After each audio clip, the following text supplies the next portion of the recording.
Assalamualaikum warahmatullahi wabarakatuh.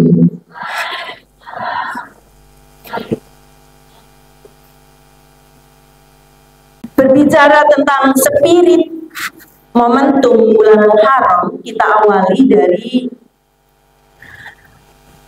tadi bulan Suro ya, sampai itu menjadi momok. Bulan Suro itu menjadi momok.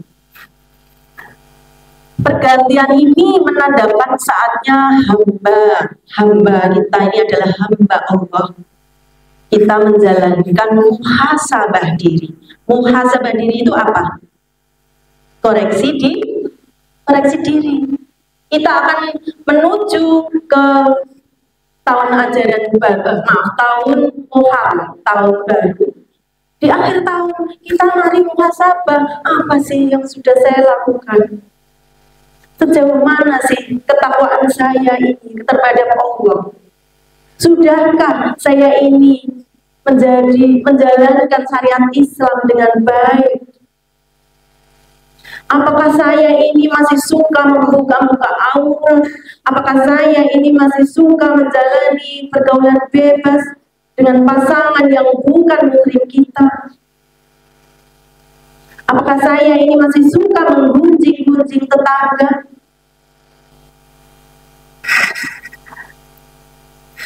Dari sini kita akan mengawali perjalanan menghadapi Muharram itu dengan bersyukur atas nikmat Allah, sebagaimana dalam surat Ibrahim ayat 7, la in syakartum la azidannakum wa la in kafartum inna azabi lasyadid.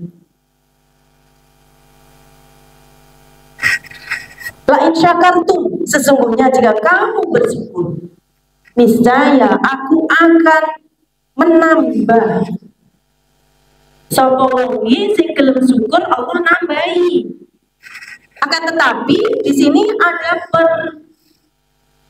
apa istilahnya dalam skripsi apa? Korelasi ya. Ada korelasi. Sesungguhnya itu temen nih, bener-bener bahwa jika kamu itu syukur, jika kamu itu mau mensyukuri nikmatnya Allah, maka Allah nambahi kepada kita. Tetapi di sini ada perbalikan, penolakan ya. Tetapi jika kamu mengingkari nikmat aku, sesungguhnya azabku benar-benar sangat keras atau sangat pedih. Ya, azabi lasyadid. Mungkin kita akan berasumsi begini, azab pedih itu seperti apa? Tentunya adik-adik sudah mendapatkan banyak wawasan. Allah itu enggak bohong, Allah itu enggak mengingkari janji. Jadi apa yang sudah difirmankan Allah, inna adzabi lasyadid. Jadi Allah nanti benar-benar akan memberikan siksa yang sangat pedih. Itu bagi orang-orang yang tidak mau bersyukur. Tapi kalau kita mau bersyukur, maka akan ditambah. Contoh, dalam kajian kegiatan Jumat Manis seperti ini, mungkin adik-adik pasti ada kelebihan rezeki kita. Kenapa tidak setiap Jumat katakanlah untuk memakmurkan masjid atau meningkatkan pembangunan masjid, atau barangkali setiap hari pakai koin. Kotak amal itu jangan sampai merana. Mari kita isi. Saya yakin adik-adik itu kalau untuk paketan, kalau untuk jajan kita itu enggak tanggung-tanggung. Saya kalau tanya ke siswa saya, nak sangune berapa? Adik-adik sangunya berapa?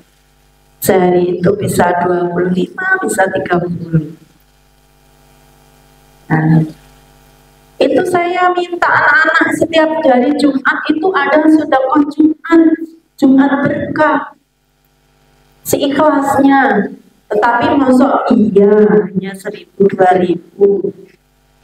Malu dong kita sama Allah, sama malaikat nanti yang sudah ditunggu-tunggu ini, ternyata hanya masukkan 2000. Tapi ya nggak apa-apa lah, yang penting ikhlas. Begitu ya. Syukur nikmat diantaranya itu hal yang kecil saja. Dan masih banyak hal yang kita lakukan dengan kondisi nikmat yang sudah diberikan oleh Allah kepada kita, terutama nikmat sehat, nikmat bernafas. Bayangkan kalau orang-orang yang sedang sakit, bagaimana mereka akan hidup normal. Mau sholat saja itu kesulitan, mau wudhu saja nggak bisa. Coba adik-adik sekali-kali boleh mengadakan bakti sosial atau gerakan Jumat Manis boleh dengan dakwah Bilhal memberikan bantuan-bantuan ke rumah sakit, di jalan-jalan ke tukang becak kepada orang-orang yang itu lebih mengenal. Adik-adik akan melihat orang di rumah sakit itu, Masya Allah, bagaimana kita masih sehat begini, bisa tertawa, bisa menikmati air aqua, makanan dengan ada rasa lezat, gurih, asin, manis. Kita bisa melihat dunia ini masih indah. Mari kita manfaatkan, kita muhasabah kondisi kita syukuri keadaan kita yang masih baik-baik saja. Dan terutama dengan syukur kita akan senantiasa meningkatkan, menguatkan, serta mengimplementasikan ketakwaan kita kepada Allah Subhanahu wa Ta'ala. A'udzu billahi minasyaitonir rajim. Bismillahirrahmanirrahim. Ya ayyuhalladzina amanu taqullaha wa tanzur nafsum ma qaddamat lighad wattaqullaha innallaha khabirum bima ta'malun. Dalam surat Al-Hasyr di sini disebutkan, wahai orang-orang yang beriman, bertakwalah. Bertakwa itu apa tahu? Bertakwa itu menjalankan, mentaati perintah-perintahnya Allah, menjauhi larangan-larangannya. Bertakwalah kepada Allah dan hendaklah setiap orang memperhatikan apa yang telah diperbuatnya untuk hari esok atau akhirat. Termasuk di sini adalah dalam rangka kita untuk menjadi orang yang bertakwa. Kita memikirkan akhirat, gak hanya memikirkan dunia saja. Kita mencari ilmu dunia, juga mencari ilmu akhirat. Inilah sudah sesuai yang jenengan laksanakan di sini.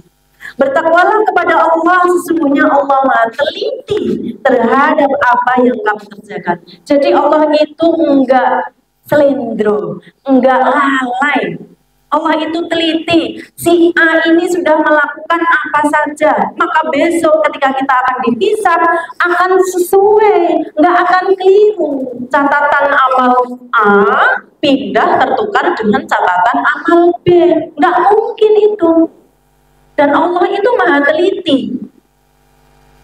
Mungkin Bapak Ibu dosen ketika mengoreksi atau menguji karya tulis kita teliti, tapi Allah itu lebih maha teliti apa yang kita lakukan. Bagaimana Nafida ini? Sudahkah mengajak orang untuk bertakwa? Sudahkah saya ini juga melakukan bertakwa? Jadi tidak hanya secara lisan saya mengajak kebaikan, tetapi saya sendiri tidak mau melakukan kebaikan. Itu namanya bukan orang bertakwa. Jadi ketika kita harus, apa yang dimaksud takwa di sini maksudnya adalah terwujud. Tolak ukurnya takwa itu apa? Adalah sikap kita, perilaku kita, dan perbuatan kita, setiap langkah baik itu kata-kata maupun perbuatan itu menunjukkan kepada ke arah perbaikan, menunjukkan ke arah ketaatan kita kepada Allah. Jadi kita mari meningkatkan ketakwaan kita kepada Allah di setiap detik kehidupan kita secara nyata. Tidak hanya ngomong, tidak hanya berbuat baik dari tempat ini ke tempat ini saja, tetapi kita harus benar-benar, oh aku masih kurang ini, saya sering-seringlah muhasabah diri, mencari koreksi diri. Yang kedua adalah tentang muhasabah. 1 Muharram 1446 itu merupakan momentum muhasabah atau evaluasi terhadap diri kita sendiri. Hakikatnya apa? Hakikatnya adalah bukan pindah tempat saja dari SMA ke Setia Cendekia, dari SMK ke Setia Cendekia. Akan tetapi kita tidak ada muhasabah dan tidak ada perubahan. Itu namanya kita stagnan. Kita tidak ada optimalisasi. Kita nggak ada upaya. Jadi kalau istilah anak sekarang namanya, gimana nak kabarnya? B aja. B aja itu apa? Baik-baik saja. B aja-nya gimana? Nggak boleh. Saya nggak mau kalau anak-anak ditanya, gimana kamu menurut kamu? B aja. B aja itu apa? Harus ada perubahannya. Jadi kita jangan dong kita sampai merugi, kita ketinggalan, kita tidak melakukan perubahan-perubahan. Masa kita mau begini-begini aja, kan tidak. Maka spirit dan semangat adik-adik harus mempunyai motivasi untuk meningkatkan skill, meningkatkan ilmu, meningkatkan wawasan, meningkatkan literasi, meningkatkan perbaikan-perbaikan. Itu harus kita lakukan mulai dari sekarang. Jadi mental, moralitas juga, dan religiusitas kita sebagai bangsa itu harus kita utamakan, harus kita optimalkan. Kemudian mengubah sifat buruk menjadi baik, korupsi menjadi anti korupsi, kemudian bebas nilai menjadi menjunjung tinggi nilai-nilai agama, miskin menjadi sejahtera, dan seterusnya. Itu muhasabah kuncinya. Jadi kalau kita berada di sekarang ini, aduh, orang tua saya itu kurang berada misalnya. Terus kalau orang tua kita tidak berada, apakah kita akan diam saja? Nah, kemudian ada yang seperti ini. Saya itu adalah dari keluarga yang tidak lengkap. Masih ingat ketika Rasulullah lahir itu tidak ditunggui oleh ayahnya. Dan Rasulullah itu lahir dari kecil sudah melakukan usaha-usaha dan bekerja. Nah, itu jadi motivasi adik-adik mahasiswa harusnya. Rasulullah itu padahal Nabi yang sudah maksum, dijamin oleh Allah, mau minta apa saja Allah memberikan. Tapi pada saat Nabi Muhammad lahir, Rasulullah diuji, Nabi Muhammad diuji oleh Allah juga harus bekerja. Kenapa? Karena itu sebagai motivasi spirit bagi umat yang ke depan bahwa manusia itu harus bekerja.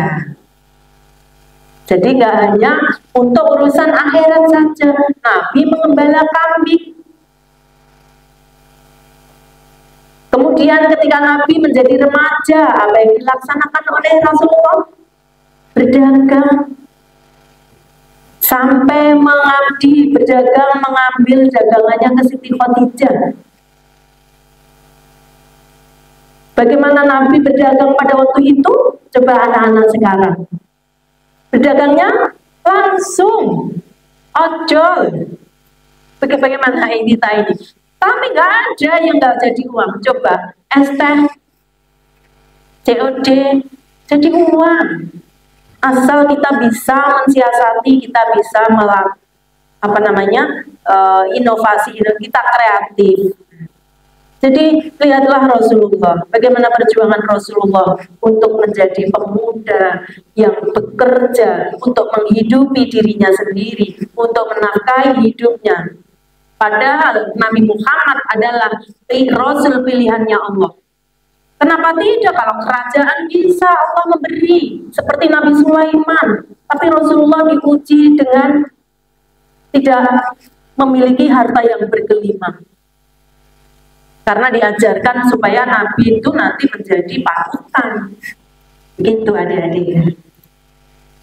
Baiklah, selanjutnya hikmah yang mendalam yang kita peroleh dari muhasabah tadi adalah yang pertama, jika kita mau bermuhasabah, mengoreksi diri, menghindari hal-hal yang buruk, kita melakukan hal-hal yang positif, maka satu, kita akan membuahkan kesuksesan dan keberkahan hidup. Insya Allah. Kita mau istighfar saja itu insya Allah sudah dicatat oleh Allah, kita dimudahkan hidup kita. Kita mau bersolat itu sudah dicatat, walaupun tadi hanya 5 kali itu berapa tadi? 3 kali. Insya Allah nggak ada lama. Astagfirullahaladzim, astagfirullahaladzim, astagfirullahaladzim. Dan itu saja kadang-kadang kita lupa loh. Ya atau tidak? Iya. Saya sendiri juga kadang seperti itu. Mari, saya ini mengajak. Mari yang kedua kita introspeksi diri, meninggalkan yang negatif menuju yang positif. Yang ketiga yakni optimis melakukan perubahan dengan ikhtiar-ikhtiar baik. Kita harus selalu optimis, jangan negatif thinking, jangan suudzon kepada Allah. Alah bu, saya ini sudah sholat setiap hari, saya sudah puasa Senin, Kemis, kemarin saya sampai 10 hari, tapi saya juga nggak kaya-kaya, saya juga nggak lulus-lulus, saya juga masih sulit mencari uang untuk membayar SPP. Gitu ya. Tapi di sini kita dalam hadis disebutkan siapa saja yang hari ini lebih baik dari hari kemarin maka ia tergolong orang yang beruntung.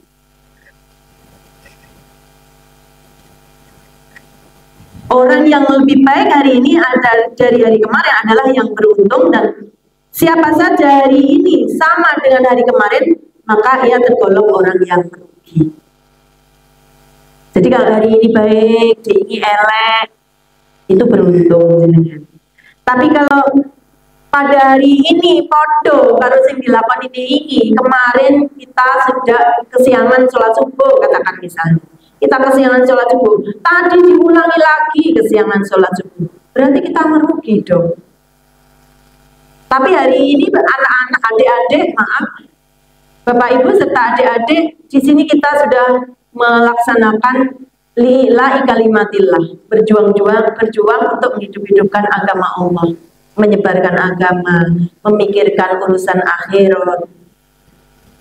Kajian Jum'ah, pada Jum'ah itu adalah yaumul barokah, hari yang amat mulia, dilipat gandakan, doa-doanya jenengan tidak akan tertolak pada hari Jum'ah. Insya Allah diberkahi Allah. Siapa saja yang hari ini sama dengan hari kemarin maka ia tergolong merugi, dan siapa saja yang hari ini lebih buruk dari kemarin maka ia seorang yang celaka. Celaka itu sepundi. Celaka itu adalah orang yang benar-benar dilaknat oleh Allah. Jadi kemarin itu melakukan hal-hal yang baik, ternyata karena temannya diputus sama pasangannya, teman bestinya, pacarnya terus down, terus nggak mau sholat. Udah saya frustasi. Biasanya anak-anak itu ujiannya seperti itu. Ya, janganlah, kita kan sudah berakal, kita sudah dewasa, ya. Kemudian yang keempat adalah bertawakal, berserah diri kepada Allah, sebagaimana di dalam surat Luqman ayat 34 disebutkan, A'udzu billahi minasyaitonir rajim. Bismillahirrahmanirrahim. Innallaha 'indahu 'ilmus sa'i wa yunazzilul ghaitha wa yu'allimu ma fil arham wa ma tadri nafsun madza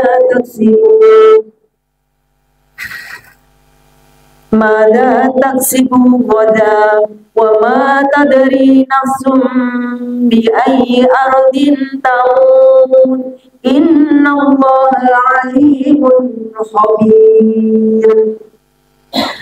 Sesungguhnya Allah memiliki pengetahuan tentang hari kiamat, menurunkan hujan, dan mengetahui apa yang ada di dalam rahim. Tidak ada seorang pun yang dapat mengetahui dengan pasti apa yang akan dia kerjakan besok. Begitu pula tidak ada seorang pun yang dapat mengetahui di bumi mana dia akan mati. Sesungguhnya Allah Maha mengetahui lagi Maha teliti. Saya ulangi tadi anak-anak, Allah itu Maha teliti. Jadi datangnya kiamat itu nggak usah, dan ajal kita itu nggak disangka, nggak dinyana. Begitu kita pengajian begini pulang terus dipanggil oleh Allah pun kita nggak akan tahu nanti. Takdirnya Allah seperti itu. Tetapi harusnya sebagai manusia kita memupuk karakter kita dengan akhlakul karimah, dengan iman, dengan ilmu-ilmu agama seperti ini, supaya fondasi iman kita kuat, supaya kita menghadapi ujian hidup itu, kejamnya dunia itu kan semua orang merasakan, supaya kita bisa menghadapi dengan kuat. Al-aqlu salim fil jismi salim.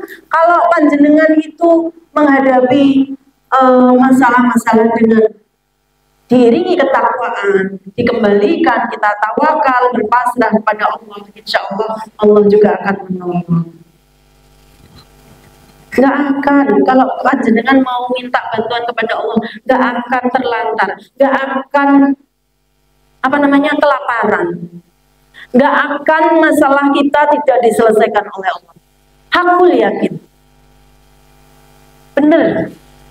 Tapi kalau kita menghindar kepada Allah, kita lari, kita husnuzon kepada Allah, halah, aku itu butuhnya uang, so harus diikuti dengan doa, sholawatan tok, gak rasional, masuk nanti tiba-tiba uang datang, kan harus kerja. Loh, kenapa kita tidak berpikir, kita tidak husnuzon kepada Allah?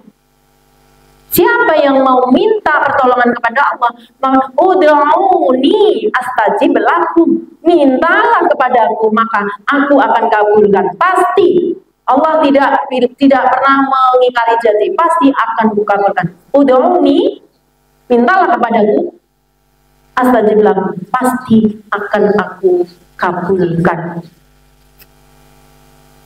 Hanya nggak usah kita berasumsi gaya retorika dewi terus sudon karo Allah. Kalau panjenengan yakin, insya Allah apa yang akan kita harapkan, insya Allah akan dikabulkan. Dan takdir itu ada yang bisa dirubah melalui doa, ikhtiar yang sungguh-sungguh. Jadi begitu. Nah, dari ayat yang saya sampaikan tadi, yang pertama adalah hanya Allah yang mengetahui tentang kematian atau datangnya kiamat, kapan, manusia nggak ada yang tahu. Bahkan sekarang itu loh sudah terjadi tanda-tanda kiamat. Banyak sekali kiamat subuh, gempa di mana-mana, tsunami, badai, dan semuanya sudah terjadi, sudah terbukti. Yang kedua, hanya Allah yang mengetahui kapan hujan akan turun menghidupkan bumi. Terkadang di sini hujan, di luar sana nggak hujan. Jadi Allah itu paham, Allah itu memahami. Oh, sing butuh air itu yang di sini, sana mungkin belum butuh. Bahkan di sini disampaikan Allah lah yang tahu apa yang ada di dalam kandungan seorang manusia. Bayangkan adik-adik, bapak ibu, perempuan sekian ribu, sekian juta, mereka itu merasakan berbeda-beda, tapi Allah paham, teliti, ada di kandungan mereka itu satu persatu. Di sini ada yang punya penyakit liver, ada yang punya janin, ada yang di USG, ada tumornya, ada yang batu ginjal, macam-macam. Bagaimana Allah menguasai semuanya, padahal itu ada di dalam perutnya jenengan semuanya. Coba, kenapa kita nggak berpikir bahwa itulah Allah Maha Teliti? Nah, kemudian walaupun saat ini sudah ditemukan alat-alat canggih untuk melihat kondisi bayi di dalam rahim, ada bayi yang diciptakan oleh manusia, bayi jadi-jadian. Bahkan ada ada laki-laki berganti kelamin seperti perempuan, bahkan operasi, ingin berprofesi, ingin berperan sebagai seorang perempuan. Apakah bisa? Tidak, walaupun bentuk tubuhnya luar biasa ya, terpesona ya kalau melihat. Bahkan ada yang sanggup menikahinya. Bagaimana jadi dirinya yang sebenarnya itu? Apakah reproduksinya bisa? Tidak bisa. Tetap dia jadi dirinya tetap laki-laki. Tapi ini perilakunya seperti dominan ke laki-laki. Itu sakit, jangan kita ikutin. Justru tugas kita ketika ada teman atau sahabat kita seperti itu, hati-hati loh adik-adik mahasiswa. Sekarang ini banyak pergaulan, apa namanya, istilahnya apa kok lupa saya, sesama jenis, homo, lesbi, gay. Jadi itu hal yang salah, sakit, jangan didukung. Saya kalau ada anak-anak seperti itu, Bu, tapi itu gimana ya Bu? Apakah dia takdir? Bilang begitu. Tidak. Tidak seperti itu. Jadi manusia sendiri harus berolah akalnya. Kita diberi akal oleh Allah ini untuk berpikir, untuk mencari kebenaran, untuk melakukan hal-hal kebaikan. Seperti itu. Kemudian Allah lah yang tahu nasib kita di masa yang akan datang. Kita hanya berusaha dengan cara yang terbaik, tapi kita harus mengembalikan bagaimana hasil akhirnya itu kita serahkan, tawakal kepada Allah Subhanahu wa Ta'ala. Yang kelima, Allah lah yang tahu kapan seseorang akan mati. Seperti yang saya ceritakan tadi, tidak ada manusia yang bisa merencanakan umurnya. Saya sekarang masih semester 1 di SD Cendekia. Mungkin meninggal saya masih 4 tahun lagi. Belum tentu saya, belum tentu. Apakah yang tua-tua seperti kita ini, seperti saya, Bu Nurul, Pak Karto, Pak akan meninggal duluan? Belum tentu. Tidak juga, bisa jadi Anda yang masih muda meninggal duluan juga tahu. Karena itu sudah qadarullah, sudah ditulis oleh Allah. Mati kita, jenis kelamin kita itu sudah ditulis oleh Allah dan tidak akan ada yang bisa merubahnya. Kapan, di mana, bisa jadi di rumah, bisa jadi tergelam di kolam, bisa jadi jatuh di kamar mandi, bisa jadi hanya makan, kelelekan duri, langsung innalillahi.